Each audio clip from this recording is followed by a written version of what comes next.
Sandro. Donc pour ceux qui ne me connaissent pas, je suis formateur pour la méthode de Gasquet. Je suis également coach personnel, professeur de yoga et concepteur de programmes de remise en forme, généralement spécialisés sur la musculature abdominale ou le dos. Alors aujourd'hui, j'aimerais vous faire une petite vidéo sur un exercice qu'on appelle le demi-pont des épaules. En sanskrit, on l'appelle Setu Bandhasana. Ceux qui pratiquent le pilate l'appellent le shoulder bridge, donc le pont des épaules. On l'appelle le demi-pont parce qu'un vrai pont est un exercice qui se pratique en yoga sur les mains et sur les pieds, tandis que celui-ci va se pratiquer sur les pieds et sur les épaules. Donc on va être couché sur le dos, on va monter en pont, mais on ne va pas avoir d'appui sur les mains, ce qui est moins acrobatique que le pont complet ou l'arc en yoga. Alors, à quoi ça sert de faire cet exercice-là? En fait, c'est un de mes chouchous, un de mes préférés. Il est super cet exercice-là parce qu'il va travailler beaucoup de choses. Un, la mobilité vertébrale. Parce que vous allez monter en déroulant et en enroulant votre dos, plutôt en enroulant et en déroulant. Ensuite, on va pouvoir renforcer les muscles profonds du dos, donc tous les muscles des paravertébraux qui entourent vos vertèbres, les muscles extenseurs du dos, très importants à garder en forme. On va aussi travailler les muscles fessiers, parce que ce sont des extenseurs de hanches, comme on va monter le bassin, mais les fessiers vont être recrutés. Les ischio-jambiers ou ischio-jambiers pour nos amis belges et ischio pour nos amis français. Ouais, je suis bilingue. Donc ce sont les muscles extenseurs au niveau de la hanche aussi, hein, qui pratiquent pas. Ils sont aussi fléchisseurs de la jambe sur la cuisse, mais là on va surtout travailler leur fonction d'extension. D'ailleurs, il se peut qu'au début, ça déclenche même des crampes dans ces groupes musculaires-là, quand on n'a pas l'habitude ou qu'on a un petit manque de magnésium. En général, c'est plutôt le manque d'habitude qui va déclencher une crampe dans les régions des ischio-jambiers. Alors, ça va travailler également, grâce à l'appui des pieds dans le sol, les muscles spécifiques de la voûte plantaire et de la jambe. Les péronniers, les muscles de la fibula, etc. Sont des muscles qui vont vraiment travailler en fonction des appuis que vous allez réaliser dans le sol. D'ailleurs, ça va être intéressant, vous allez voir, pour les gens qui ont tendance à appuyer trop sur l'extérieur ou trop sur l'intérieur du pied, on va voir les genoux qui vont mal se situer, et en orientant correctement les genoux par un bon appui sur les pieds, vous allez beaucoup mieux travailler les muscles de vos jambes et de votre voûte plantaire. Ça va également recruter les muscles adducteurs. Si vous avez les genoux qui partent sur le côté et que vous remettez les genoux parallèles dans l'exercice, vous allez voir que vous allez bien le sentir au niveau des adducteurs. Alors, on va exercer aussi des appuis dans le sol avec les bras, ce qui va stimuler vos triceps, l'arrière de l'épaule et les muscles du dos. J'ai déjà parlé des muscles de la colonne vertébrale, mais pas que. Il y a d'autres groupes musculaires autour de l'omoplate, comme petit rond, grand dorsal, etc., les trapèzes, les rhomboïdes, qui vont aussi, par des pressions dans le sol, pouvoir être sollicités. Alors, je vois si je n'oublie rien. Peut-être une dernière petite chose avant de passer à l'exercice lui-même. Oui, le transverse de l'abdomen, donc c'est le muscle profond, va travailler parce qu'on va expirer sur l'effort. Le périnée va travailler aussi parce qu'on va s'en servir pour déclencher la montée du bassin. Donc on ne se rend pas compte quand on présente un exercice, parce que souvent on dit cet exercice-là c'est bon pour les cuisses, celui-là c'est bon pour les abdominaux, mais c'est totalement faux de dire ça. Un exercice recrute beaucoup de groupes musculaires. Maintenant, il y a des impacts plus précis sur certains groupes, des impacts plus importants, mais on ne travaille jamais un seul groupe musculaire. Il y a beaucoup de groupes, et la preuve ici, vous allez vraiment bien le sentir dans cet exercice. Il n'y a plus qu'à passer à la pratique. Alors, pour la pratique, vous allez tout d'abord vous allonger sur le dos, les deux bras le long du corps, les deux jambes tendues. Là, la posture, pour l'instant, est naturelle. On n'a pas à essayer de se placer d'une telle ou telle manière. On laisse aller simplement.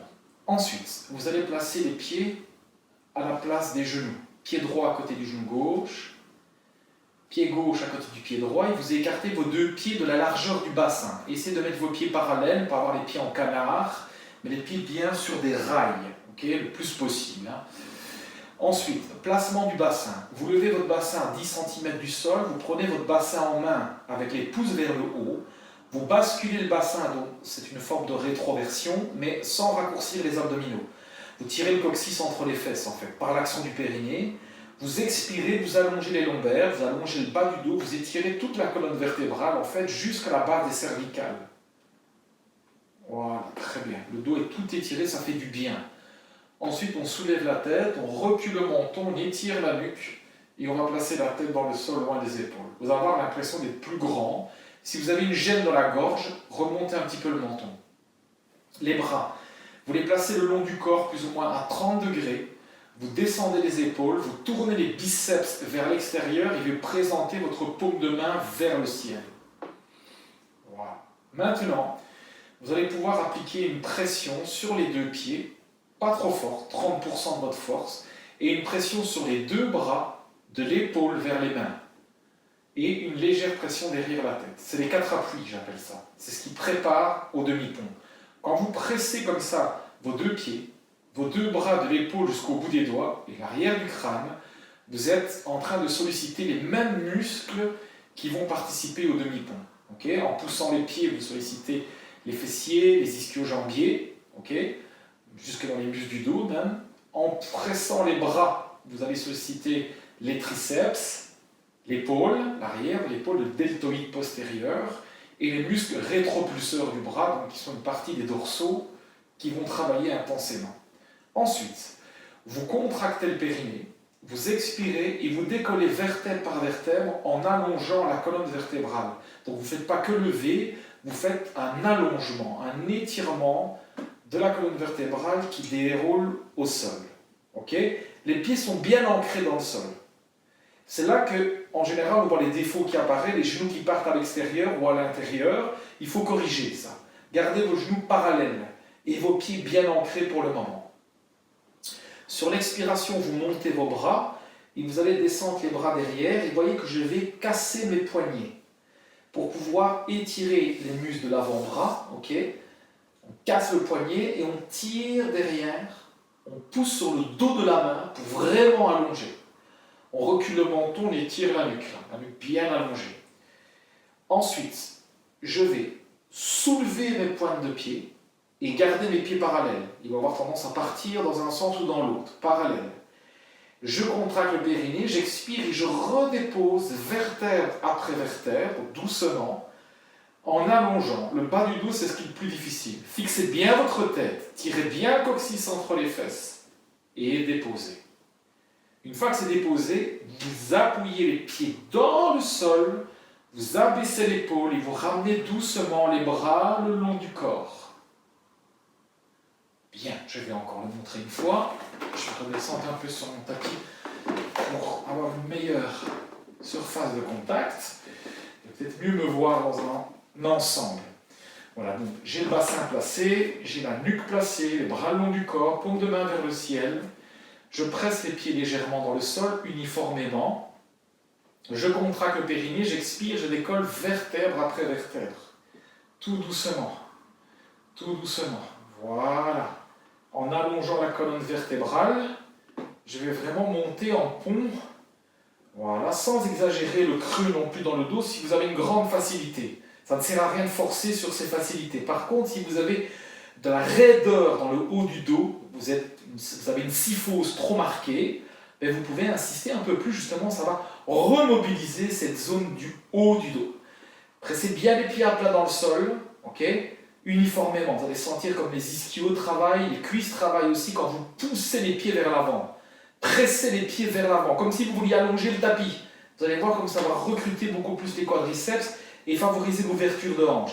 Si vous avez un pincement dans le bas du dos, c'est que vous ne tirez pas assez le coccyx entre les fesses. C'est que vous pincez au niveau des lombaires. Tirez la queue du chat. Comme Bernadette dit, mon mentor, vous tirez la queue du chat entre les fesses. Ce qui signifie utiliser votre périnée pour tirer votre coccyx. Puis vous montez vos bras en pliant les mains. Les poignets cassent, bras tendus, derrière. Attention que les épaules ne montent pas trop aux oreilles. Fixez les bras dans le sol, fixez la tête dans le sol. Soulevez les pointes de pied. Engagez votre périnée, expirez, redéposez vertèbre après vertèbre en tirant le coccyx entre les fesses. Bien. Je pose les pieds à plat, j'appuie sur les pieds J'expire, je ramène doucement les bras le long du corps. Laissez respirer. Voilà, maintenant je vais vous montrer un exercice de contre-posture.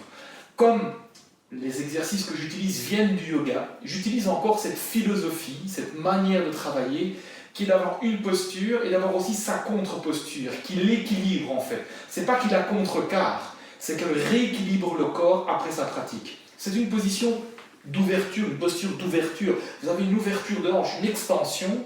Après, on va contrecarrer en neutralisant. Pendant là en opposé, juste neutraliser. Vous ramenez la cuisse droite au ventre. Vous mettez la main sur le tibia. Vous ramenez la cuisse gauche au ventre. Vous mettez la main sur le tibia. Les genoux sont parallèles. Les gros orteils peuvent se toucher ou légèrement séparés. Alors, vous ne devez pas faire ce que font la plupart des gens, c'est-à-dire amener les genoux vers la poitrine. Okay, ça peut faire du bien aux muscles du dos, mais ça compresse au niveau des disques intervertébraux. Gardez votre sacrum par terre. Alors certaines personnes, quand ils vont avoir le sacrum par terre, vont avoir les lombaires qui vont décoller plus fort que d'autres. Ça se dépend simplement de votre morphologie. Le but, c'est d'être bien étiré au départ, donc d'avoir éloigné le bassin des épaules, éloigner la tête des épaules, ramener une cuisse à la fois sur le ventre, pas les deux en même temps, c'est plus facile pour garder le placement, ça évite les hyperpressions abdominales aussi. Vous pressez les mains sur les tibias, comme si vous vouliez amener les cuisses contre le ventre, tout en maintenant le sacrum par terre. Pour être plus précis, vous pouvez aussi presser comme si vous faisiez comme ça avec vos mains, c'est-à-dire que vous descendiez des hautes chaussettes. Vous imaginez que vous avez des hautes chaussettes de basketteur, là, et vous venez appuyer sur les chaussettes de basketteur, les anciennes, parce que je ne pense plus qu'ils mettaient trop hautes maintenant, voilà, moi je suis un vieux de la vieille, hein. Et vous appuyez donc sur ces hautes chaussettes, comme si vous vouliez les descendre, et en même temps les plaquer contre le tibia. Voilà, et quand vous faites ça, la nuque doit rester étirée, le dos doit rester étiré, le sacrum doit rester à plat. Et vous allez avoir une sensation d'aplatissement du dos sans écrasement. Okay? Parce que si vous laissez simplement les genoux venir contre la poitrine, ok, ça vient contre le ventre, mais ça écrase complètement le dos. Gardez votre sacrum en contact avec le sol et maintenez une pression. Mais vous n'êtes pas obligé de faire ça longtemps. Faites ça sur 4 à 6 cycles respiratoires. Un cycle, pour moi, c'est une expire profonde avec une inspire spontanée. Voilà, vous faites 4-5 fois, 4 à 6 fois cet exercice après les demi-ponts. Voilà. Maintenant, je vais vous présenter un petit peu comment organiser cet exercice, le nombre de répétitions, etc. A tout de suite. Alors voilà, vous avez vu comment réaliser correctement le demi-pont des épaules, Setu Bandhasana, Shoulder Bridge. Alors, combien de fois réaliser cet exercice? Alors ça va toujours dépendre de différents paramètres, de votre niveau de pratique, de vos exigences, de l'objectif de l'exercice, etc. Donc pour moi, un minimum, ce serait de 4 répétitions, 4 fois toute la séquence, avec après 2, 3, 4, 5, 6 fois Apanasana, un cycle respiratoire sur Apanasana, plutôt Apanasana, vous ne le faites qu'une fois enfin. Okay? Vous pouvez faire beaucoup plus si vous avez l'habitude, faire 6 demi-ponts jusqu'à 8 demi-ponts, mais c'est un exercice qui comprend plusieurs phases avec des moments statiques. Donc si vous en faites, je ne sais pas, 12 fois, ça prend beaucoup de temps. C'est pas comme si vous faisiez 1, 2, quand on fait des biceps. Ça prend vraiment quasi plus d'une minute parfois l'ensemble des 4 phases. Donc 4 fois, c'est déjà très très bien pour commencer. C'est pas hyper fatigant, hein, mais il y a moyen de compléter ça dans un programme avec d'autres exercices. Voilà pour la pratique. 4, 5, 6 fois, 8 fois, 12 fois si vous voulez, mais pour moi un minimum de 4, c'est déjà très bien avec Apanasana sur 4 à 6 cycles respiratoires, ça sera très très bien. Alors, si vous avez des problèmes dans cet exercice par rapport à une épaule, une hanche, un problème de pied, etc., je referai une vidéo, prochaine vidéo plus tard, avec les adaptations pour les différents problèmes. Ça, on va dire que c'est la forme classique. Et s'il y a besoin d'adaptation, je ferai un focus là-dessus dans une prochaine vidéo. Si ma pédagogie de travail vous intéresse, okay, Ce que je fais maintenant, c'est que je dispense des cours en ligne. Je mettrai un lien à la fin de la vidéo, dans la description de la vidéo, où vous pouvez venir suivre mes cours en ligne. Je donne des cours d'abdos autrement, donc méthode de Gasquet de 3 niveaux, abdos 1, abdos 2, abdos 3. Je donne des cours de Hatha Yoga Flow, donc c'est du yoga un peu plus dynamique, le flow, plus postural, le Hatha de base. On donne des cours de Fitball, donc on donne aussi des cours, je donne des cours aussi avec ma femme, Mademoiselle Ventre Plat, que vous connaissez peut-être sur Instagram, qui publie beaucoup. Donc on donne tous les deux ces cours en ligne. Si ça vous intéresse, il y a moyen d'y accéder. C'est assez démocratique en plus. Vous verrez bien ça dans la description. Je donne aussi des programmes en ligne. Ça, vous trouvez ça sur www.degasquet online. Un programme sur le mal de dos, justement, avec des exercices de ce genre. Un programme abdos un peu plus intensif pour le renforcement musculaire. Et ma femme donne ainsi un programme diastasis. Le diastasis est en fait une déchirure des abdominaux qui est physiologique lors de l'accouchement et qui normalement doit se ressouder après l'accouchement. Mais chez certaines femmes, notamment soit des femmes trop sédentaires ou trop sportives, ils se ressoudent mal et on garde une certaine béance au niveau des abdominaux qui est inesthétique et parfois même douloureuse. Et elle vous présente un petit programme qui permet de resserrer tout ça. Donc voilà, tout ça sera dans la description. J'espère que la vidéo vous a plu. Si c'est le cas, vous mettez un petit pouce et vous partagez. Vous vous abonnez à la chaîne et vous activez les notifications. À très bientôt, merci beaucoup.